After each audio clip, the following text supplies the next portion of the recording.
All right, you bastards, buckle up for today's deep dive. Oh, yeah. We're going deep into the life of Victor Li, son of Hong Kong tycoon Li Ka-shing. Yeah. Think you know rich. Right. This guy's life is a whole other level of fucked up. We've got a shitload of research here, articles and all that. Yeah. So let's cut the crap and get right into it. So we Uh, got to start with Daddy, Li Ka-shing, right? Of course. Yeah. This dude is a self-made billionaire. Oh, yeah. He's a legend. Built an empire from nothing. Built an empire out of thin air. We're talking ports, telecom, retail, energy. Yeah, he's everywhere. The guy's got his fingers in every goddamn pie you can imagine. Yeah, for sure. So Victor's born into this insane wealth, right? Like a silver spoon, so big it could choke a whale. But the pressure to follow in those footsteps, it's got to be crushing. Yeah, talk about expectations. Did Victor just coast through life on Daddy's dime, though? Let's unpack this shit. Well, not exactly. Sources show he actually went to regular schools in Hong Kong. Not some fancy pants international school. No? Nope. Just regular schools in Hong Kong. Wow. Later on, went to Stanford. Oh, so he's got the brains. Right. But let's be real. Right. With his family's connections and his family's money, I mean. It's not exactly a struggle. It's not like he was pulling all-nighters cramming for exams. No. Okay, so we've got the education, the connections, but here's where shit gets real. 1996. Yes. Victor gets kidnapped. Oh, yeah. Big story. Snatched right off the streets by this notorious gangster, big spender, Chong Zikung. Right. That name says it all, doesn't it? It really does. Yeah. This wasn't some amateur hour operation. Right. Chung was a major player in the Hong Kong underworld. Yeah, this guy was the real deal. The ransom, get this, HK $1.038 billion. Wow. That's a lot of dough. How much is that in real money? Over US $130 million in today's money. Holy shit. Paid in cash. Of course. Delivered in frickin' suitcases. Like straight out of a movie. This is some Hollywood shit right here. Yeah. One night later, Victor's back home, safe and sound. Makes you wonder what the hell went down, right? Yeah. No way that kind of cash gets handed over without some serious strings attached. And the way it was handled, super shady. It was. The case was never even reported to the Hong Kong police. What? Yeah. Mainland Chinese authorities swooped in, took over the investigation, and ultimately executed Chung in 1998. Damn. That wouldn't have happened in Hong Kong. Definitely raises some eyebrows about the influence Daddy Lai might have pulled. Yeah, some serious strings were pulled for sure. So Victor's had his brush with death. Now he's running the show. Chairman of a bunch of massive companies, basically the emperor of his father's empire. Hold on, let me rattle off a few names for CK Hutchison Holdings, CK Asset Holdings, CK Infrastructure Holdings, and that's just the tip of the iceberg. These aren't just companies, they're behemoths with tentacles stretching across the globe. We're talking ports, telecom, retail, infrastructure, you name it, they're probably involved. This is making my head spin. I'm starting to feel a little pissed off that I didn't inherit a multi-billion-dollar empire. But this isn't just about money, right? This guy's got some serious political clout, too. You're telling me? Victor's a member of the Chinese People's Political Consultative Conference? The what? That's like an advisory body to the Chinese government. Okay. He's also the vice chairman of the Hong Kong General Chamber of Commerce, What else? honorary consul for Barbados and Hong Kong. Well, The list goes on and on. This guy's connected to every major player in the game. Okay, hold the fuck up. The Chinese People's Political Consultative Conference. What the hell is that? Is that like some kind of communist book club? Not quite. Okay. It's actually a pretty big deal in China. It's a platform for the Chinese Communist Party to gather input from various sectors of society, including business leaders. Being a member gives Victor a direct line to some of the most powerful people in China. It's not just about shaking hands and sipping tea. This is about shaping policy, influencing decisions. It's high-stakes poker, and Victor's sitting at the table. It's wild, right? The dude's got more connections than a goddamn switchboard. But with that kind of power comes a whole shitload of responsibility. No kidding. Yeah. It's not all champagne and caviar, right? Yeah. Running an empire like that's got to be more stressful than a goddamn heart attack. Oh, for sure. Seriously. And remember, Victor's not just playing Monopoly with businesses. He's dealing with Chinese politics, Hong Kong's whole situation, and a global economy that's about as stable as a drunk tightrope walker. Right. Being Li Ka-shing's son puts a giant-ass target on his back. Every move he makes is analyzed by everyone from the Wall Street Journal to Xi Jinping himself. Talk about pressure. Absolutely. One wrong move, one whiff of weakness, and the whole damn thing could implode. He's got to be a business genius and a political chess master all rolled into one. So what's the dude actually DO all day?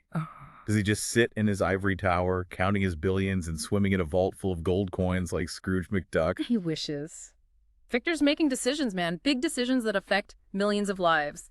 He's setting the strategy for his companies, deciding what to buy, where to invest, how to navigate this crazy-ass global economy.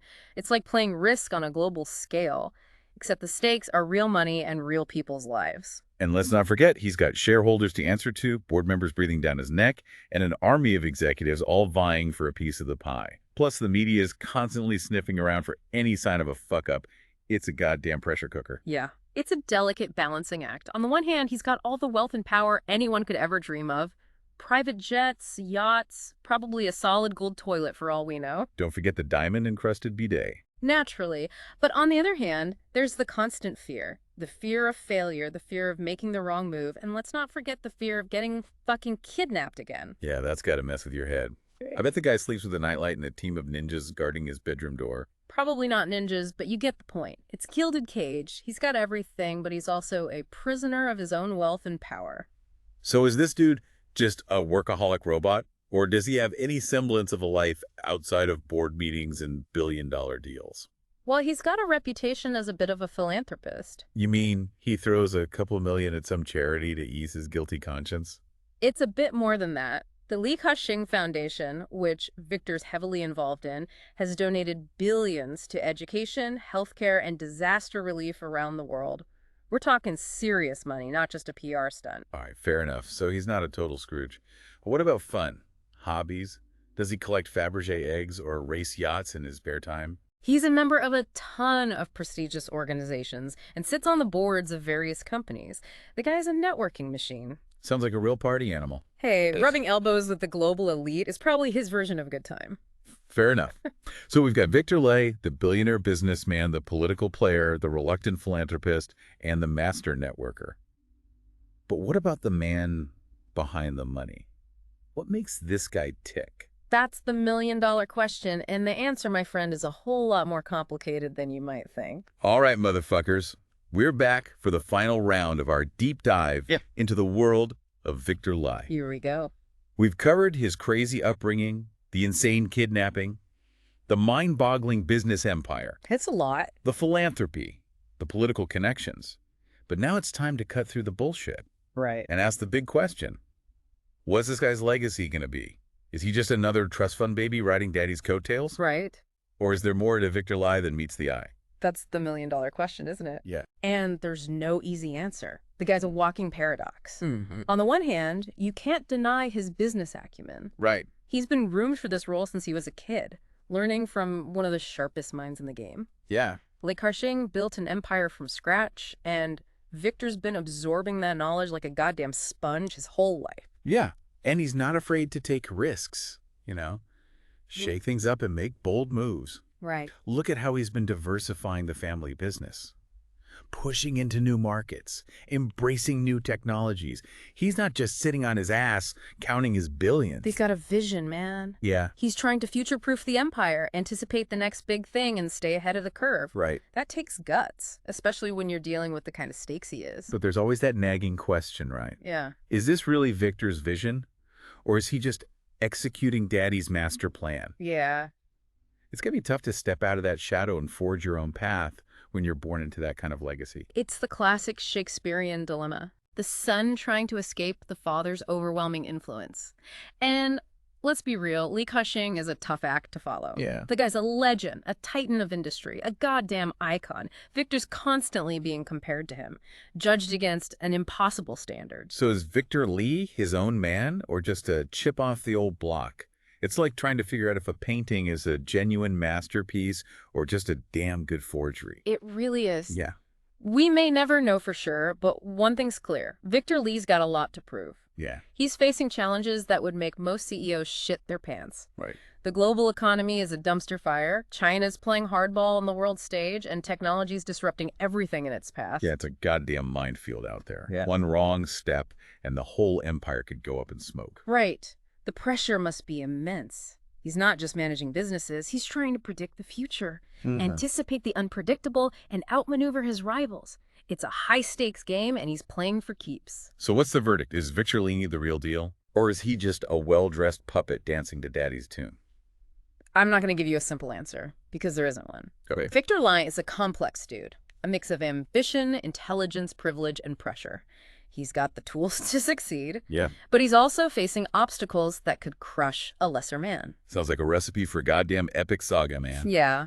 Will he rise to the occasion and become a legend in his own right?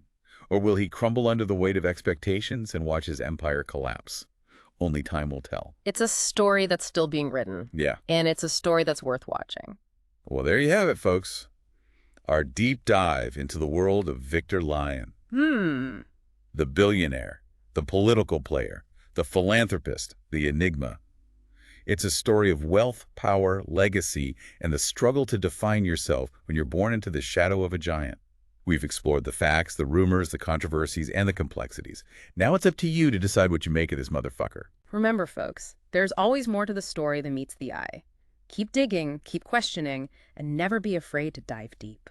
That's it for this episode of The Deep Dive. We'll be back soon with another mind-bending exploration of the world's most fascinating people, places, and ideas.